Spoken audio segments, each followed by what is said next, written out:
I always believed my life would start later. Not because I was lazy. Not because I lacked ambition. But because I was waiting. Waiting for the right moment. Waiting for stability. Waiting until things made sense. I told myself this was wisdom. I thought rushing into life was irresponsible.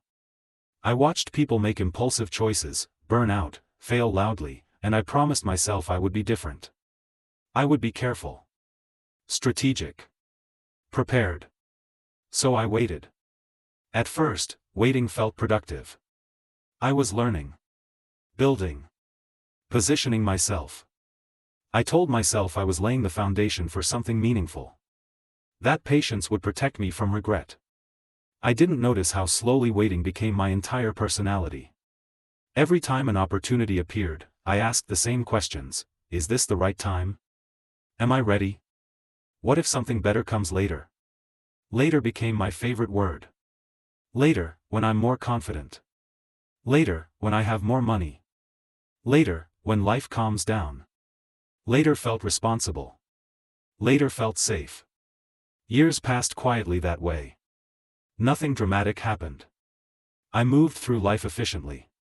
I worked. I planned. I improved myself in ways that looked impressive on the surface.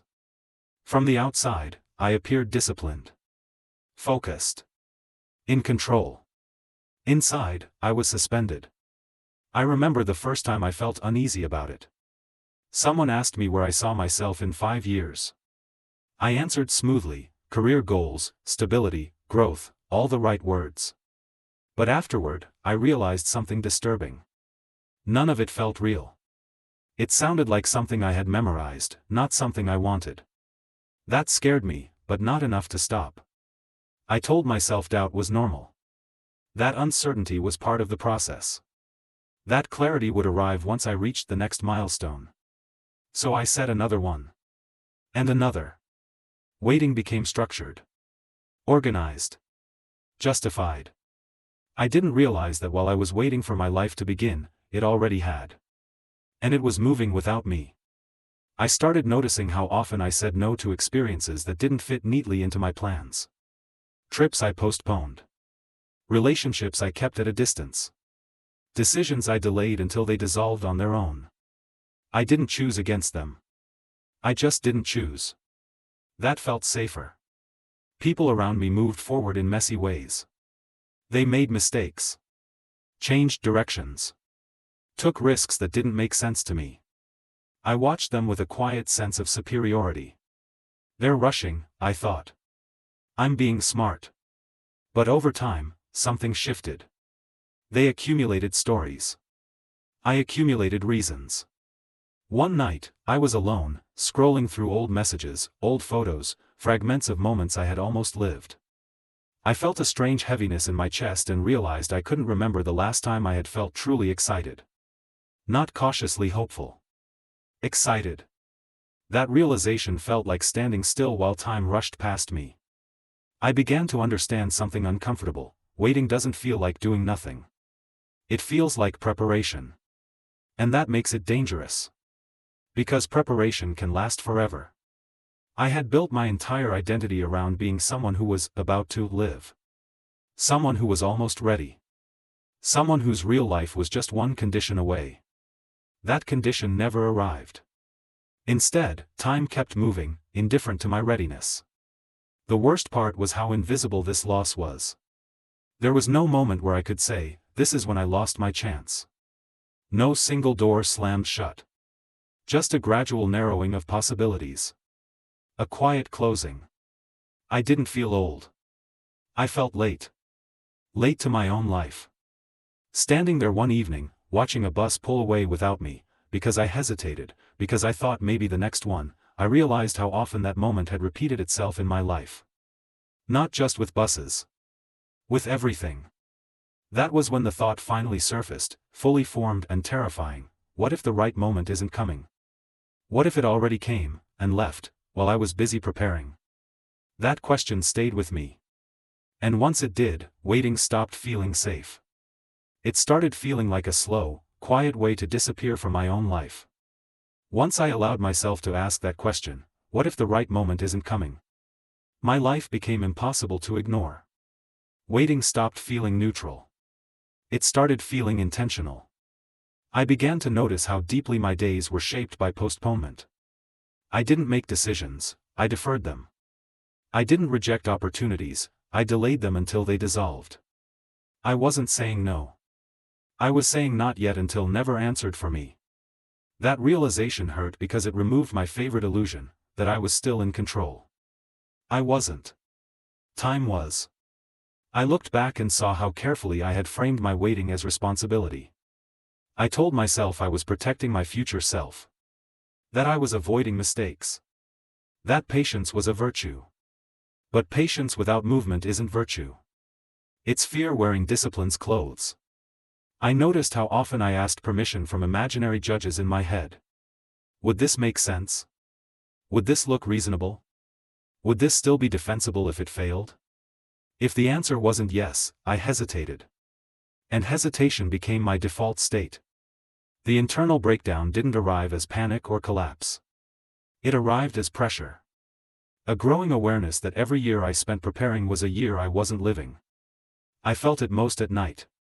Lying in bed, replaying the same pattern again and again, waiting for clarity before acting, waiting for certainty before choosing, waiting for confidence before committing. Confidence never arrived. It never arrives before action. That was the cruel truth I had avoided for years. I started feeling anger, not explosive anger, but sharp and focused. Anger at how obediently I had followed invisible rules. At how easily I had accepted delay as maturity. At how I had confused caution with wisdom. But beneath the anger was something heavier. Grief. Grief for all the versions of my life that never happened because I kept postponing them. Not dramatic losses, quiet ones. Conversations I never had. Places I never went. Risks I never took because I wanted guarantees life doesn't give. I realized I hadn't been afraid of failure. I had been afraid of starting without certainty. And certainty is a luxury that only exists in hindsight. The moral dilemma became impossible to escape. Do you keep waiting because waiting feels safe, controlled, and socially acceptable, even if it slowly empties your life of urgency? Or do you act now, knowing you may fail, choose wrong, or discover that some doors have already closed? Waiting promised dignity. Acting promised exposure. I told myself that starting now would be embarrassing. That I would look foolish for acting late. That I should have known better earlier. That shame almost kept me frozen. Because shame loves waiting. It whispers that it's already too late, so you might as well stay still. But staying still had already cost me years. I began to see how deceptive waiting is. It doesn't feel like loss. It feels like restraint. It feels intelligent. It feels mature. But over time, it drains momentum. Desire weakens. Possibility shrinks. The world doesn't pause while you prepare. I imagined myself continuing this way, always almost ready, always one condition away, always promising myself I would start soon. That image terrified me more than failure ever had. Because failure implies movement. Waiting implies surrender. I understood then that the right moment is a myth we create to protect ourselves from responsibility. Because if there is no right moment, then the only question left is whether we're willing to act without guarantees. And that question has nothing to do with timing. It has everything to do with courage. I didn't suddenly know what I wanted. I only knew what I couldn't keep doing. I couldn't keep waiting for my life to begin as if it were an event scheduled in the future. Life wasn't waiting for me. It was passing. And once that truth became undeniable, waiting stopped being passive. It became a choice. One I could no longer make unconsciously. The moment I stopped waiting didn't feel like action. It felt like surrender. Not surrender to fear, surrender to the truth that no version of my life was going to arrive fully formed and safe. There would be no announcement. No internal click that said now you're ready. The right moment was not late. It was imaginary. I didn't wake up brave. I woke up tired of negotiating with myself. Tired of building conditions that could never be met. Tired of pretending that restraint was wisdom when it was really avoidance. So I acted, not boldly, not confidently, but honestly. I chose something small and irreversible. I said yes to something that scared me without asking whether it would look smart later. I committed without waiting for clarity. I stepped forward without rehearsing my explanation. My body reacted as if I had made a mistake. Tight chest. Shallow breath. The old instinct screamed that I should pull back, wait longer, gather more information. I didn't. Nothing miraculous happened. The world didn't open. Fear didn't disappear. Doubt didn't apologize and leave. But something else did. The noise in my head went quiet. For the first time in years, I wasn't preparing. I wasn't evaluating. I wasn't postponing. I was inside a decision, imperfect, risky, unguaranteed, and that alone felt like relief. I learned quickly that acting doesn't erase regret. It sharpens it. Once I stopped waiting, I could see clearly how much time had passed. I noticed the years I had spent circling instead of choosing. The energy I had invested in being careful instead of present. There were nights when that regret felt unbearable. I thought about all the moments I had delayed until they expired. All the versions of my life that required a younger courage I hadn't practiced. I mourned them honestly, without trying to turn grief into motivation. Because grief isn't a lesson. It's a cost. And pretending it doesn't exist only makes you pay it longer. Acting late comes with shame no one warns you about.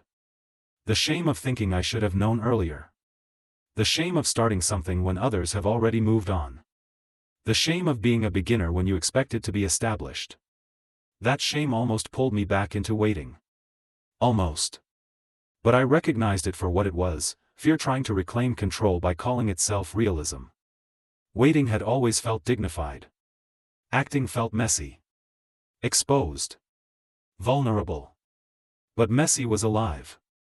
Slowly, the rhythm of my life changed. Days stopped blurring together. Choices left marks. Consequences felt immediate instead of abstract.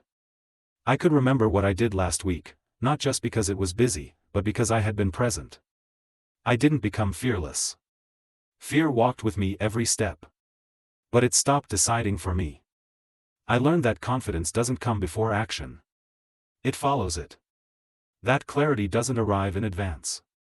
It forms while you move. That regret doesn't come from choosing wrong as often as it comes from never choosing at all. Some doors were closed.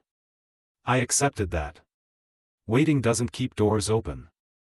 It just makes you late to the ones that mattered. Acting showed me which paths were still available, not ideal, not perfect, but real. I didn't build the life I once imagined. I built a life I could finally inhabit. If you're listening to this and you feel suspended, prepared but unmoving, capable but inactive, always one condition away, hear this without comfort or cruelty: waiting feels responsible because it avoids visible mistakes. But invisible loss is still loss. The right moment isn't late. It was never coming. Life doesn't reward readiness. It responds to participation. I waited for the right moment and watched my life pass me by. I can't reclaim what waiting took from me. But I can refuse to keep paying for it. Starting late didn't save me from regret. It taught me how much waiting had already cost. And from that moment on, even with fear, even with uncertainty, even without guarantees, I stopped waiting for my life to begin. I began it where I stood.